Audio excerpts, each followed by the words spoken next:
ప్రభునందు ప్రియమైన వాళ్ళారా, ఈరోజు దేవుడు మనకు గుర్తు చేస్తున్న ఒక ఆశీర్వాదం లూకాసు వార్త 2వ అధ్యాయం 14వ వచనములో పొందుపరచబడి ఉంది. ఇది ప్రత్యేకంగా పరలోకం నుంచి దేవదూతలు దిగివచ్చి మనకిచ్చిన ఆశీర్వాదం. సర్వోన్నతమైన స్థలములలో దేవునికి మహిమయు, ఆయనకిష్టులైన మనుషులకు భూమి మీద సమాధానం. ఈ సమాధానం అనేది చాలా గొప్ప విషయం అండి. ఈ సమాధానం లేకనే మనమంతా ఇలాగా కొట్టుకులాడుతుంటాం.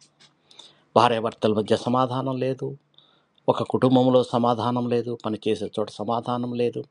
ఎక్కడ కూడా ప్రపంచమంతా కూడా సమాధానం లేని స్థితిలో ఉంది. దేవునితో కూడా మనం సమాధానాన్ని కోల్పోయాం. కానీ ఈ వాక్యం ద్వారా దేవుడు తన స్వభావాన్ని స్పష్టంగా తెలియజేస్తున్నాడు. దేవుడు మహిమకు పాత్రుడు మరియు మనిషికి సమాధానం ఇవ్వడమే ఆయన సంకల్పం. మనం ఎన్నడూ పొందలేని నిజమైన శాంతి, భద్రత, సంతోషం, సమాధానం అన్నీ కూడా దేవుడి నుంచే వస్తాయి. ఈ ప్రపంచం మనకిస్తున్న శాంతి క్షణికమైనది, కానీ దేవుడిస్తున్న సమాధానం శాశ్వతమైనది, మన ఆత్మకు విశ్రాంతి కలుగు చేసేది. దేవుని మహిమను మనము కేవలం మాటల్లోనే కాదు, మన క్రియల్లో కూడా చూపించాలి.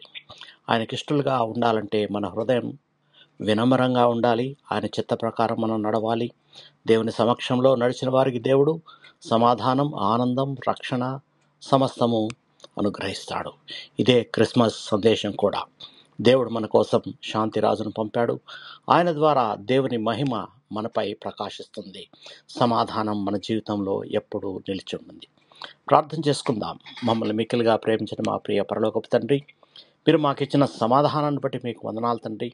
మా జీవితాల్లో మీ సమాధానాన్ని నింపినందుకు మీకు కృతజ్ఞతాస్తుతులు.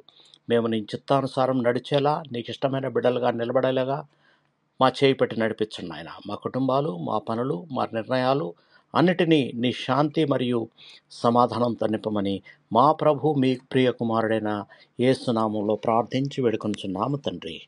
ఆమేన్. మీకు ఎవరికన్నా ప్రార్థన అవసరం ఉంటే నాకు వాట్సాప్ చేయండి. నేను మీ గురించి ప్రత్యేకంగా ప్రార్థిస్తాను. దేవుడు మిమ్మల్ని బహుగా దీవించి ఆశీర్వదించునుగాక. ఆమేన్.